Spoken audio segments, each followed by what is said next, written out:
کا وظیفہ بھی میں آپ کو دوں گا، جو سلف صالحات کرتی تھی وہ سورہ اخلاص کا وظیفہ بھی میں ہدیہ دوں گا آپ لوگوں کو. بہت آسان ہے. جتنی مائیں بہنیں ہیں ان سب کو میری طرف سے میں ایک ہدیہ دیتا ہوں. اس ہدیے کا نام ہے جاندار، شاندار، مالدار، دیندار. اور یہ میری تصویر ہے، اس کا بھی نام ہے جاندار، شاندار، مالدار، دیندار. اب تصویر تو میں سب کو دے نہیں سکتا، لیکن جہاں جس گھر میں قیام کرتا ہوں یا جہاں جو میرا میزبان ہوتا ہے میں اس کو دے دیتا ہوں. یہ لے بھائی، جاندار، شاندار، مالدار، دیندار لے. میں ہمیشہ ایک دعا کرتا ہوں اللہ تعالیٰ سے، اس لیے کہ ہمارے سبق سننے والے بہت ہو گئے نا، آپ کی صورت میں بھی آ جاتے ہوں گے ماشاءاللہ، گروپ میں یہ ہر آدمی بلاتا ہے اپنے گھر میں. تو میں نے اللہ تعالیٰ سے دعا مانگی، اے اللہ جو تیرا بندہ اور بندی تجھے پسند ہو اس کے گھر میں مجھے لے جا اور اس کے گھر کا پانی مجھے پلا.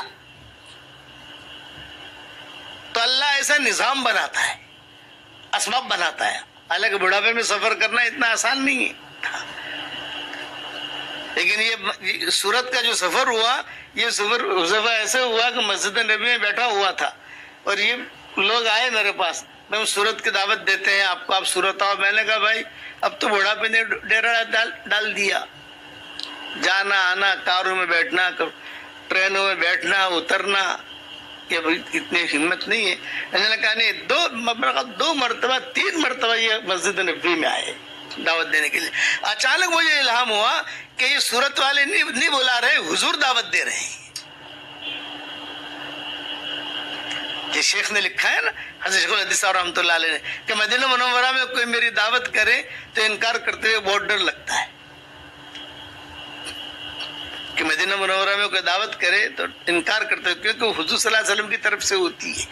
یہ شیخ نے لکھا ہے کہ اللہ نے ڈالا اس کے دل میں، نبی کے شہر میں جو ہے وہ تجھے دعوت دے رہا تھا، تو نبی کے شہر میں مسجد نبوی میں ہی آئے، مدینہ میں نہیں، مسجد نبوی میں افطار کے وقت میں، بھئی ہمارے صورت کہ آپ دعوت قبول کرو. تو اچانک مجھے یہ ہوا کہ بھئی یہ حضور کی طرف سے سب کی دعوت ہے، یہ اشارہ ہے کہ سفر کرو.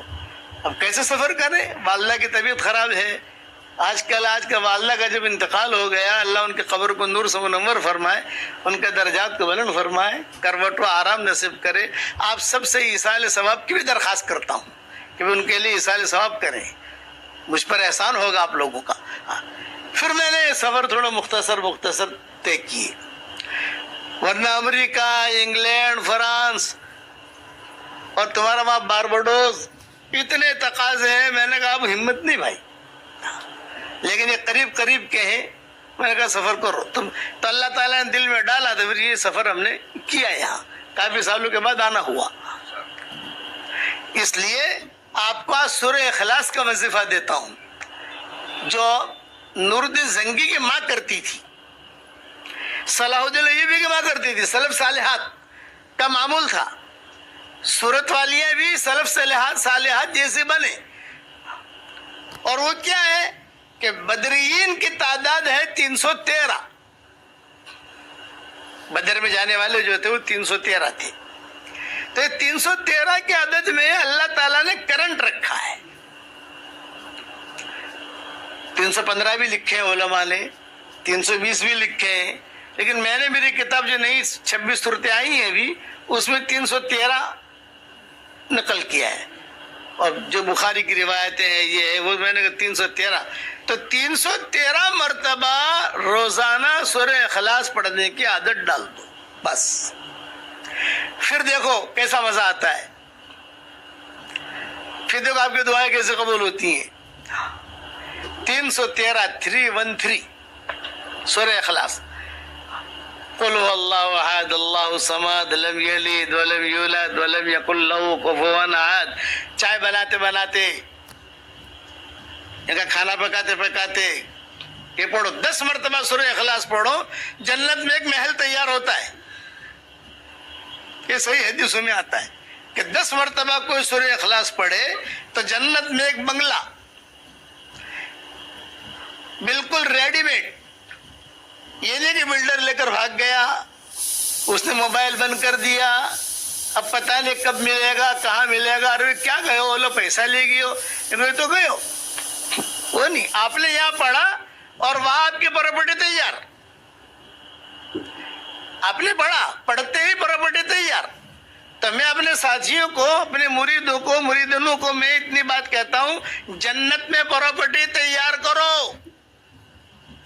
سورت میں تو بہت پراپرٹی بنا لی, دکان بھی بنا لی, فلیٹ بھی بنا لیے, بنگلے بھی بنا لیے, کرائے بھی آ رہے ہیں الحمدللہ, ایوری تھنگ از اوکے. تو میں کہتا ہوں کہ جنت میں پراپرٹی بناؤ. اور اگر خدا نہ خواستہ حشر کے میدان میں اگر کچھ گناہوں کی وجہ سے جہنم کی طرف جانا بھی پڑا تو ہم اللہ تعالیٰ کو کہہ سکتے ہیں کہ اللہ پاک ہماری پراپرٹی تو جنت میں سے بنائی ہے, کیا مکلے شہیاں. تو اللہ کی رحمت کی بھی جوش آئے گا.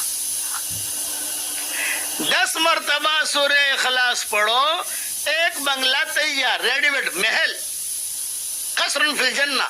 حضرت عمر سے حضور صلی اللہ علیہ وسلم نے فرمایا, تو حضرت عمر نے کہا حضرت 10 مرتبہ پڑھنے سے ایک محل. آپ نے فرمایا ہاں. تو حضرت عمر نے کہا میں تو بہت بناؤں گا.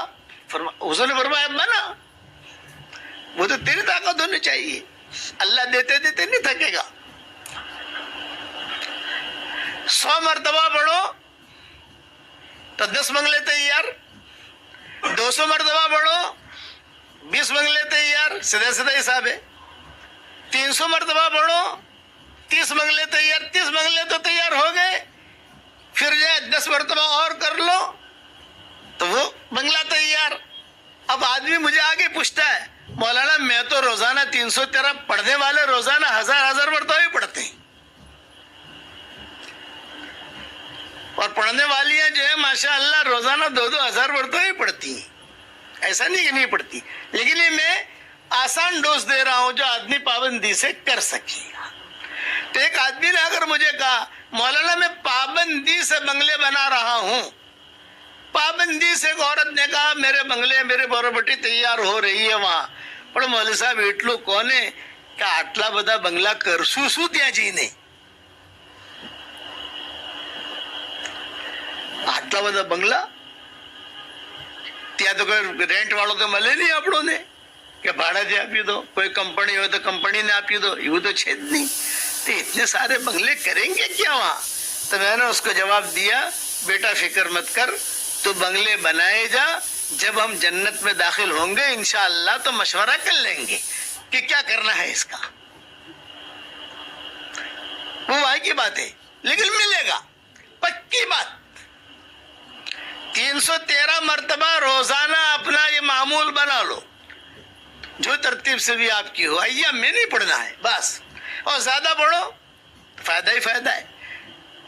کتابوں میں لکھا ہے کہ روایتوں میں آتا ہے کہ ایک صحابی سورہ اخلاص بہت پڑھتے تھے. حضور صلی اللہ علیہ وسلم تک بات پہنچی کہ یہ سورہ اخلاص بہت پڑھتے ہیں. یہ بھائی پوچھو کیوں پڑھتے ہیں بہت؟ حضرت مجھے محبت ہے اس سورت سے, اس میں اللہ کی عظمت ہے, اللہ کی قدرت ہے, مجھے اچھی لگتی ہے. تو آپ نے کیا کہلوایا, اگر تو اس وجہ سے پڑھتا ہے کہ تجھے اس سے محبت ہے اور اللہ تعالیٰ کی عظمت ہے, تو یاد رکھنا اس کو جا کر کہو کہ اللہ بھی تجھ سے محبت کرتا ہے. اسی لیے آج کے جو میرے سبق چل رہے ہیں, ایک تو درس قرآن آتا ہے اور ایک مجھے آج کا سبق آتا ہے, تو میں اس میں اس کا مضمون ہے اپنے پیارے اللہ سے محبت کیجئے. پارٹ نمبر اتنا اپنے پیارے اللہ سے محبت کیجئے. والذین آمنوا اشد حبا للہ, یہ میری طرف سے ہدیہ ہے آپ لوگوں کو. تصویر تو میں سب کو ہدیہ دے نہیں سکتا, جس گھر میں بیٹھا ہوں اس گھر میں میاں بیوی کو دے دوں گا انشاءاللہ. تصویر جہاں یہاں بیٹھا ہوں کہ بھی اس کو میں ہدیہ دے دوں گا, یہ لے بھی تیرے گھر میں آیا یہ تصویر ہدیہ لے لے. لیکن تصویر تو سب کو پہنچا نہیں سکتا میں, لیکن یہ کہ کم سے کم یہ وظیفہ دے دوں آپ کو, یہ پڑھو. اس کے بعد آپ کی منگنی